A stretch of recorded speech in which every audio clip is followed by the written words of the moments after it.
the current direction of travel, where does the UK end up? We're already there. We're irrelevant. We are irrelevant. When these, like you said, Venezuela happens, no one cares about us. When Iran gets bombed, no one cares about us. All the future big decisions about geopolitics are going to be made without Britain even being considered. Because it's going to be made by the major powers, of which Britain is no longer one. You choose to live in the UK, despite your views that the UK is a bit of a sinking ship, I guess. Because of my views, actually. Because of your views? Yeah, like, look, you've moved to the United States, which I'm grateful for because it's made us the biggest UK podcast in our space. I appreciate that. But as you can imagine, we get offers to do the same in all sorts of different ways, and we could have done the same.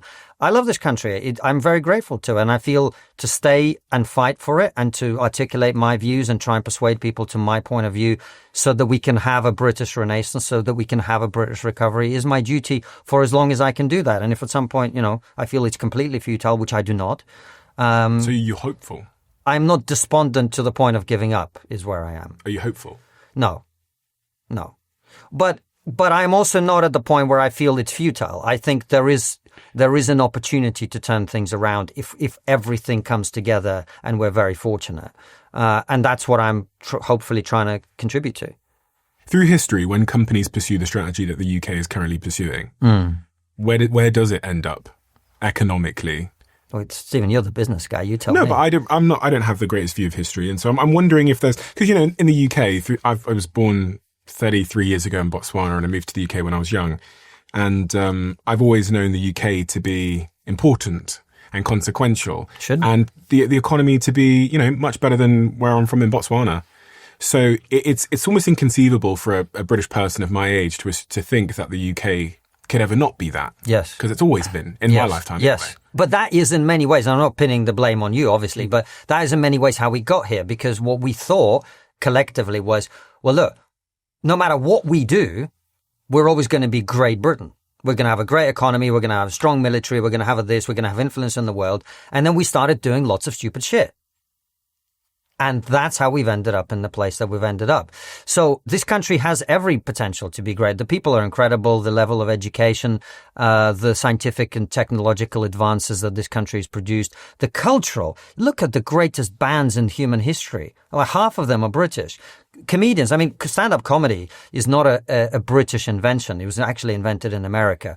But look at some of the greatest comedians in human history. Again, lots and lots of British people. So culturally, scientifically, technologically, economically, we have the potential. We have to have the correct leadership and the right strategy. And those two things have been lacking for a long time. That's how we've ended up here.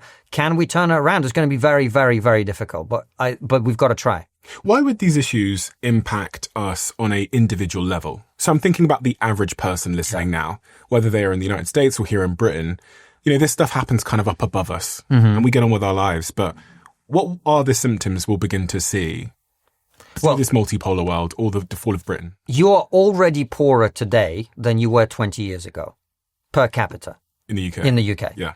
That seems to me quite important. And in fact, many of our conversations about domestic issues, whether it's mass immigration and all of these other things, they're really proxies for that conversation. Because if the economy was growing and people felt richer, all of this stuff would become less important, right? Well, I think we'd agree with that. So that's one aspect of it. The other aspect of it is, as I talked about, the multipolar world being by necessity more violent and unstable. We are going, I don't know when this will go out, but we're recording this in the middle of January. It's been like 2 weeks since the year started, and we've already seen crazy amounts of instability geopolitically already. Is that fair to say? Mm-hmm. So this will continue, and that will bleed through to domestic politics, because if you have to spend more of your resources worrying about things abroad, it means you can do less at home. And so on, and so on, and so on. So the ramifications of this will be very impactful on everybody around the world, more on non-Western countries, because a lot of them are going to be in the front line of this in the way that I doubt we will be. But still, the consequences for us will be very significant. And we're seeing, adjacent to this rise in socialism. Yeah. The conversation around socialism. Obviously, Mendani has been elected mayor. But do you think this is at all linked to the bigger picture, this rise in socialism? Yeah, in fact, I think, I wrote an article a long time ago called Why I Fear the Future. and I did a video based on it, in which I talked about something. It's interesting. I did a live show here in London just before Christmas, and I did a book signing, and one of the guys came up to me and he said, I've got two kids. They're both teenagers, daughter and a son, and I'm trying to pull the daughter in from the far left, and I'm trying to pull the son in from the far right. That's going to be the big challenge going forward, because the amount of chaos and instability and cultural upheaval that we've seen has produced a craving for order. And on the social, that's the right side. We must, get this. And on the other side, it's produced a sense of injustice and the pursuit of inequality. That's why you hear people talk so much about the rich, the rich, the rich, the rich. And, we eat the rich, we've got to redistribute all of this stuff, because particularly in the big cities, young people rightly feel that they can't really get on the housing ladder. They can't establish a family. Life is more difficult. So they reach for these very, disproven, discredited, and completely unworkable solutions of the kind Mamdani will, of course, deliver. But it's because their sense is that the future has been taken away from them. And in many ways, they're correct. Because, as I said earlier, we have been borrowing from our children and our grandchildren. We've been saddling with crippling debts on the entire economy. That will come to an end. And it's going to be them that is left to foot the bill, and it's going to be very painful. And partly they see that, and already they see that they just can't afford the life that they want. I do think in the United States it's a much more contained phenomenon. I think Mamdani, and if you look at sort of the American socialists, they all tend to cluster around New York and one or two other big cities. It's not like the entirety of America is going socialist. But I think housing unaffordability is one. Another explanation, which I think is also powerful, is what's called elite overproduction, which is if you have, as Tony Blair did, this idea that 50% of the public should go to university. Well, they do, and then it turns out there's not enough jobs for them, particularly in the age of AI, where they are the jobs that are being eliminated very rapidly. You then get a lot of people whose entitlement is up here and whose prospects are down here. That produces a tremendous amount of social disease as well. I think this is a really important connected point on the subject of socialism and the rise of socialism that we will see is this point of AI. And when I listen to very, very smart people who are considered to be the godfathers of AI or CEOs who are building these technology companies, there seems to be a consensus that socialism will only increase because the job losses associated with AI are going to be pretty quick and pretty extreme. And one of them that most Brits won't understand is something we understand now living in America, which is my car drives itself. Yes. And I've said this a few times because I'm really trying to, it's like the first eureka moment I think you have is in America. When I get in my car, I don't touch the steering wheel or the pedals, and it can drive me to Joshua Tree, which is like 2.5-3 hours away, uninterrupted. And I say this because driving is like one of the biggest employers in the world. I think it is the biggest profession in the world. And London just announced that Waymos are here, and soon surely Teslas will be allowed to do full self-driving here as well. And in such a world, delivery drivers, taxi drivers, Uber drivers are going to be without jobs. And we're seeing this huge rise in autonomous humanoid robots as well. And Elon's pay packet says that he will make 1 million of these autonomous robots and get them out into the world.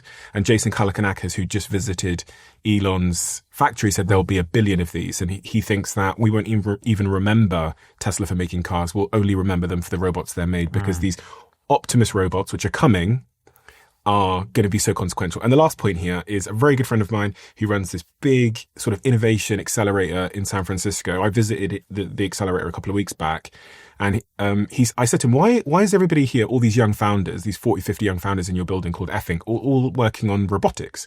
And he goes, well, we've had all the parts for like 20, 30 years, but the expensive part was the intelligence. The brain. Yeah, the brain. He goes, now we have the brain. He said he showed me this arm, this robotic arm that had a frying pan on it that would cook for you. In a box, it just cooks whatever you want in a box. And he goes, we've had all these parts for the last 30 years. That they were cheap. He goes, the intelligence part, the brain, would cost $20,000 or $30,000 just for this little robot arm. He goes, now it's like 2 cents. Yeah. And he says, so you're seeing this huge explosion in robotics. I don't think people understand what's coming. No.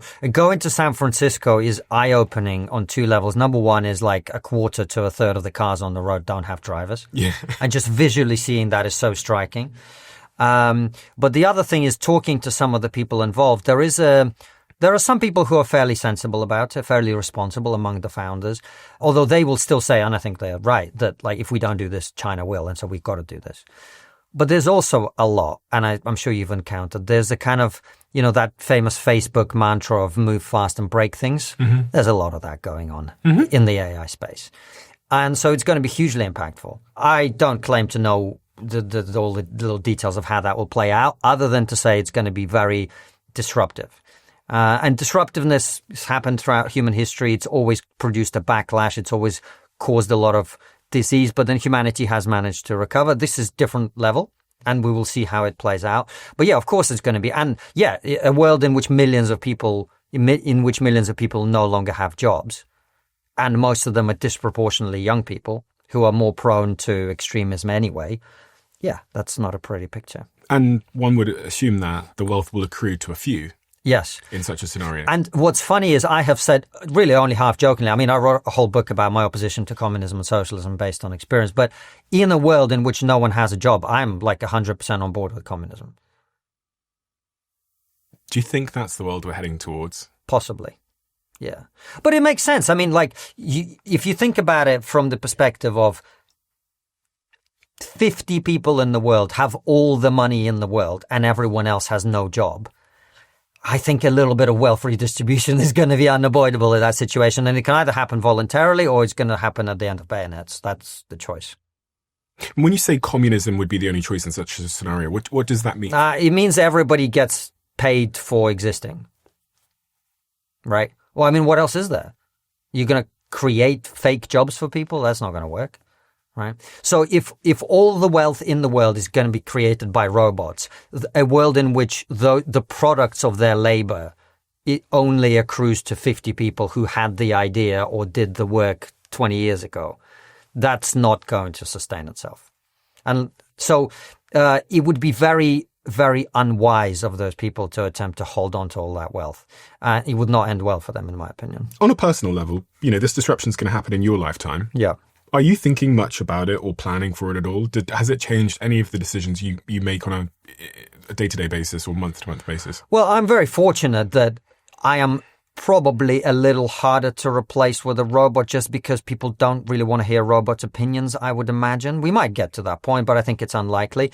So on my own level, I'm probably, the timescale I'm working to in the next 10 years, I imagine I'll get to myself to a point where I'm going to be reasonably comfortable no matter what happens.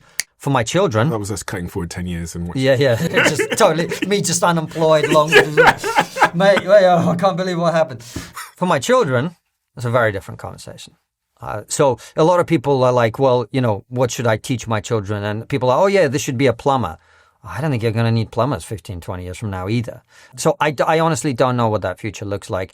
And in many ways, that's always been the reality of life for most people. We are living through one of those great transitions in human history in which all you can do is equip your children with the basic skill sets of life, as opposed to what might have been done 20, 30 years ago, where like you go to school to develop a skill, to go to university to build a career.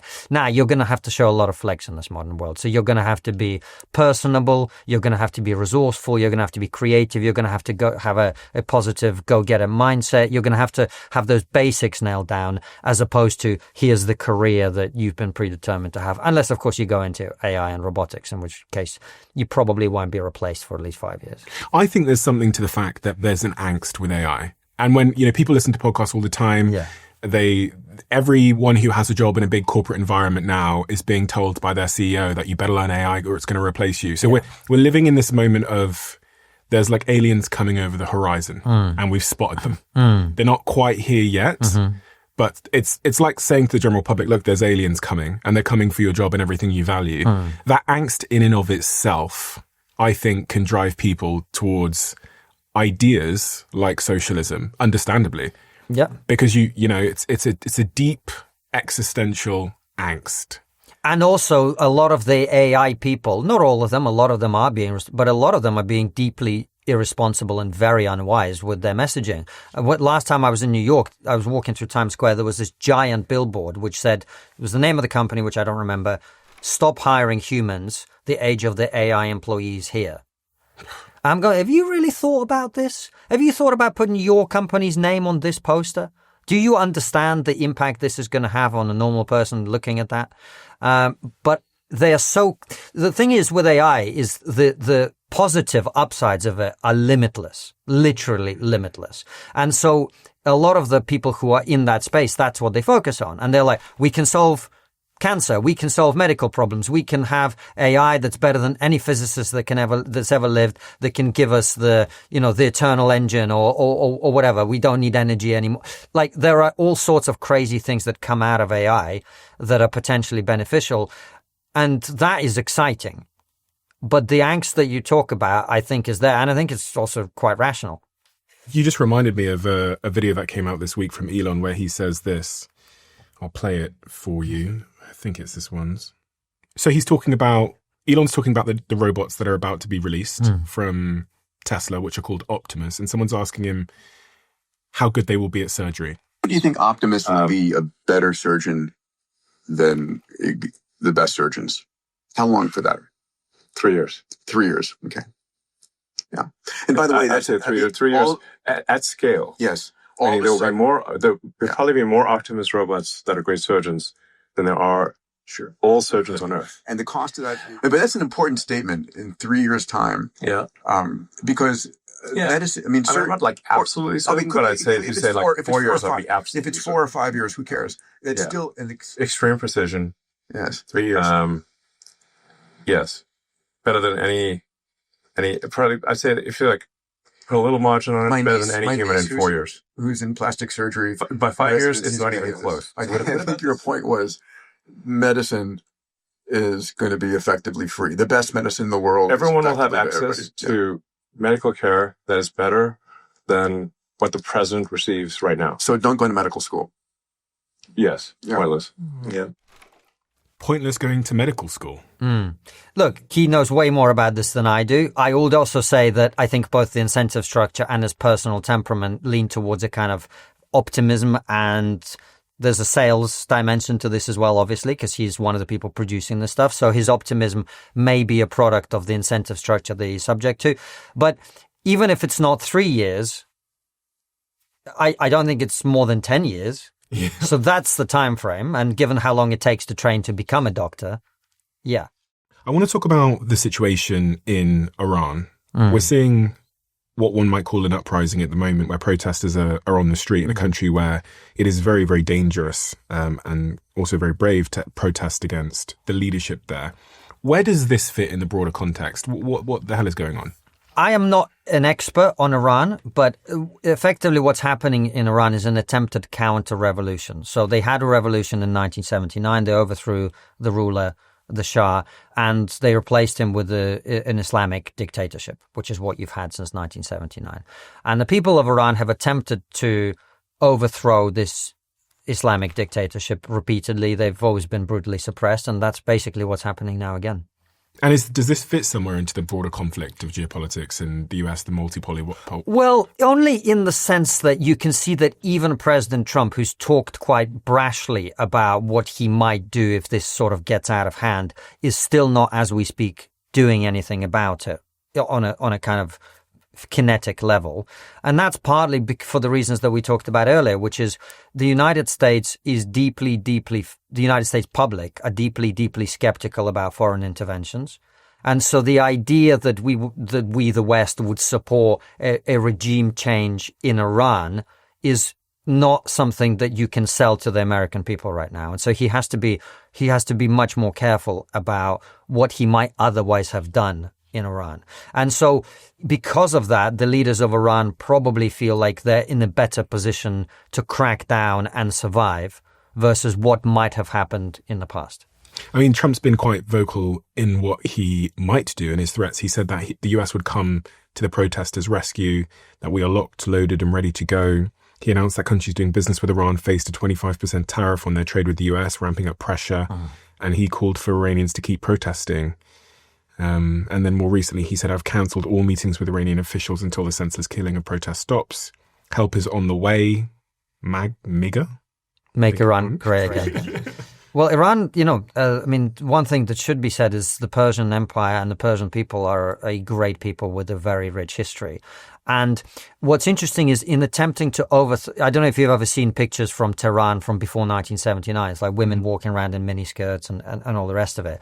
So they have a very long history of freedom in a way that we don't tend to think of the Middle East as having today.